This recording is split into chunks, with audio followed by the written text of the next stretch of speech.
नमस्कार, आपण पाहतात RK न्यूज। निकाल जाहीर झालेला आहे। नगराध्यक्ष पदावर भाजपनं विजय संपादन केलेला आहे, तर आपल्या भावना काय आहेत? आज याचं श्रेय सर्व तळागाळातील आपले सर्वच भारतीय जनता पक्षाचे कार्यकर्ते आणि चंदगडकरांचं जेवढं कौतुक करू तेवढं कमी आहेत। चंदगडकरांनी माझ्या विधानसभेचे मला भरभरून आशीर्वाद दिलात। आत्ता पण नगराध्यक्ष उमेदवारासाठी खूप ताकद दिली आणि आमचे शिंदे साहेबांच्या गटांचे जर लोक आपल्यासोबत असले तर आपण 17च्या 17पैकी आपण जिंकलो असतो।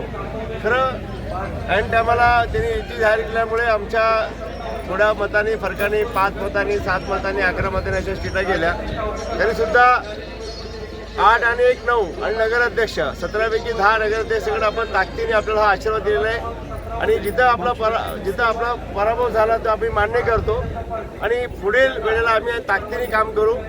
जनतेचा हा दिलेला कौल आहे, आशीर्वाद आहे आणि त्या निमित्ताने आम्ही सर्व कामाला लागू, चांगला रिझल्ट देऊ। राजकारण जे होतं तो आज विषय निकाल लागला, राजकारण संपलं। विकासाच्या मुद्द्यावरती राज्याचे लोकप्रिय मुख्यमंत्री आदरणीय आमचं दैवत देवेंद्र फडणवीस साहेबांच्या माध्यमातून ही खूप मोठा ह्या विजयामध्ये त्यांचा शेअरचा वाटा आहे। आत्ताचे प्रदेशाध्यक्ष रवींद्र चव्हाण साहेब, आपले चंद्रकांत दादासाहेब आणि आमचे खासदार पुन्हा साहेब आणि सगळेच भारतीय जनता पक्षाचे कार्यकर्ते सगळे आपले सचिन बळाजी असतील, आमचे रवींद्र बांदुरे असतील, रामदेव पाटीलजी असतील, आमचा अध्यक्ष भारतीय जनता पक्षाचा शहर अध्यक्ष, ह्या सगळ्यांनी जीवाचं रान केले आणि सगळे कार्यकर्ते राबलेत। आणि पहिल्यांदा मुस्लिम समाजातील आमच्या भगिनी, आमचे बांधव पहिल्यांदा भारतीय जनता सोबत आले, त्यांचं मी मनापासून खूप कौतुक करतो। आणि भविष्यात हा परिवार आपल्या भाजप परिवारमध्ये एकत्र राहून आम्ही चांगल्या विकासाचं काम करूया, आपल्याला आश्वस्त करू इच्छितो। भाऊ, जिल्ह्यातील ही एकमेव भाजपवर निवडणूक लढवलेली नगरपंचायत होती आणि त्यावर आता जर भाजपचा झेंडा फडकला आहे तर भविष्याचं आता जिल्हा परिषद पंचायत समितीचं राजकारण कसं राहील?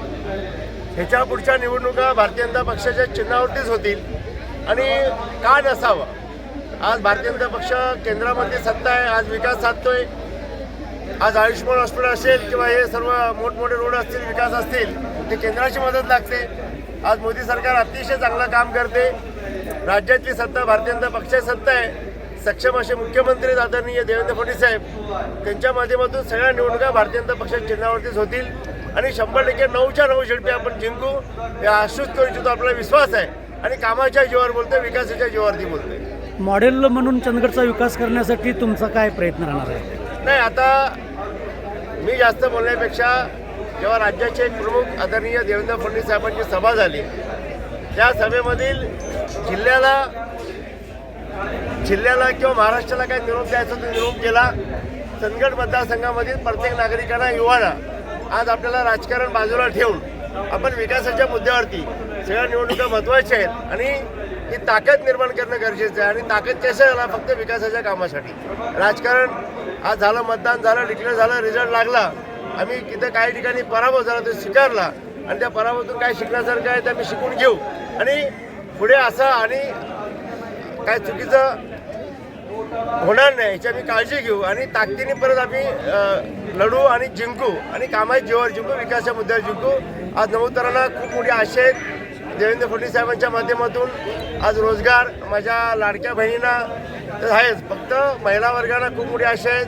आमच्या नवतरुणी मुली शाळा, शिक्षण, कॉलेज करून आज त्यांना नर्सिंग होम असेल, शाळा असतील, कॉलेज असतील। आज बेळगाव उपराजधानी मेडिकल हापू शकते, रोजगार हापू शकते, इंडस्ट्रियल हापू शकते, सर्वच हापू शकते, तर चंदगड का नाही? म्हणून भविष्यात विकासाच्या मुद्द्यावरती चंदगड खूप पुढे जाईल आणि त्यांचं भविष्यवाणी एक लाईफलाईन आहे, एकदम स्वच्छ आहे, क्लिअर आहे। हा 90,000 करोडचा रोड जेव्हा चंदगड विधानसभेमधून आता कामाला सुरुवात होईल, त्याचबरोबर आयुष्यमान हॉस्पिटल, 100 बेडचं चंदगडचं हॉस्पिटल, त्याचबरोबर इंडस्ट्री आणि त्याचबरोबर पर्यटन, हा मोठा खूप वाव आहे। आणि आता फक्त अपेक्षा एवढ्याच ठेवा की विकासाला सुरुवात झाली। आज चंदगडकरांनी भरून आपल्याला आशीर्वाद दिलेत आणि विश्वास दाखवला आहे। त्या विश्वासाला पात्र आपल्याला काम करायचं। आदरणीय बर्मन पाटील साहेब, आमच्या आदरणीय नेते, त्यांच्या नेतृत्वाखाली हा ताकदीनं कोल्हापूर जिल्ह्यामधला चंदगड विधानसभा भारतीय जनता पक्षाचा बालेकिल्ला होईल आणि विकासाच्या मुद्द्यावरती बोलते, फक्त विकासाच्या मुद्द्यावरती, हे लक्षात। भाऊ, शेवटचं आता चंदगडकरांना काय संदेश द्याल या विजयानंतर? हे बघा, आज आपण आता पराभूत उमेदवार आमचे मित्र दया कानेकर भाऊ आज 5 वर्षामध्ये विकासाला कुठे कमी पडले. त्यांनी 55 करोडचा निधी आणला आणि आपण आमदार झाल्यानंतर एका वर्षामध्ये 194 करोडचा निधी आणला आणि आपल्याला राजकारणामध्ये जे पर्याय होत असतो खरं असला ते कुठेतरी कमी पडले म्हणून लोकांनी खूप आशा व्यक्त केली. भारतीय जनता पक्षावर विश्वास दाखवला आणि भारतीय पक्षाच्या चिन्हावरती निवडणूक लढवायचं कारण होतं की विकास आपला साधायचा आहे. विकास फक्त विकासाच्या मुद्द्यावरती आपल्याला बोलायचं आहे आणि विकसित चंदगड कसं सर्व समाजातील सर्व घटकांना घेऊन राजकीय मतभेद बाजूला ठेवून सर्वांना सोबत घेऊन आपल्याला कसा विकास साधता येईल त्यावर आपण आमची वाटचाल सुरू आहे. Okay thank you. पहिला मेसेज केला का मुख्यमंत्री साहेबांना? मला अतिशय आनंद झाला आहे आणि थोडंसं मनाला खंत आहे की 17पैकी 15 अपेक्षित होत्या. तर शिंदे गटांची काही ऐन टायमाला निवडणुका युती आपली मान्य केली आणि उमेदवार उभे केले. त्यामुळे काही ठिकाणी 5 मतं 7 मतं आणि थोड्याशा मतांनी पराभव झाला.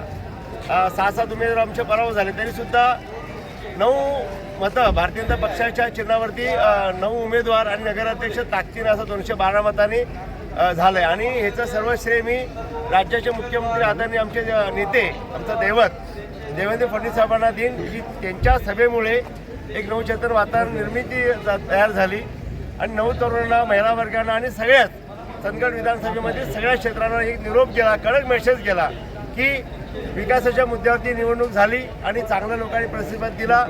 चंदगडच्या सर्व जनतेला मी त्यांचे माझे वडीलधारी असतील, माझे सर्व बांधव असतील, माझ्या महिला भगिनी युवा आणि सर्व खास करून मुस्लिम बांधवांना मी आणि त्यांच्या भगिनींना त्यांना धन्यवाद देऊ इच्छितो की त्यांनी पहिल्यांदा आपला विश्वास दाखवला. आणि आज साहेबांची सभा खूप महत्त्वाची ठरली आणि सर्व श्रेय मी राज्याचे मुख्य देवेंद्र फडणवीस साहेबांना देऊ इच्छितो आणि चंदगडच्या जनतेला देऊ इच्छितो. प्रमोद सावंत साहेब हां, त्याचबरोबर गोवा राज्याचे मुख्यमंत्री प्रमोद सावंतचा दौरा झाला. त्यांनी काय ते आम्हाला मार्गदर्शन केलं. आदरणीय चंद्रकांत दादा, आदरणीय खासदार माडिक साहेबांना, आमचे नेते आदरणीय बर्मोहन पाटील साहेबांच्या नेतृत्वाखाली पुढच्या निवडणुका पण आपल्या ताकदीने इथं जिंकलोत आणि पुढच्या निवडणुका पण 9च्या 9 झडपी 18 पंचायत समिती आपण ताकदीने जिंकू हे मला आशा निर्माण झाली. धन्यवाद साहेब. घाला.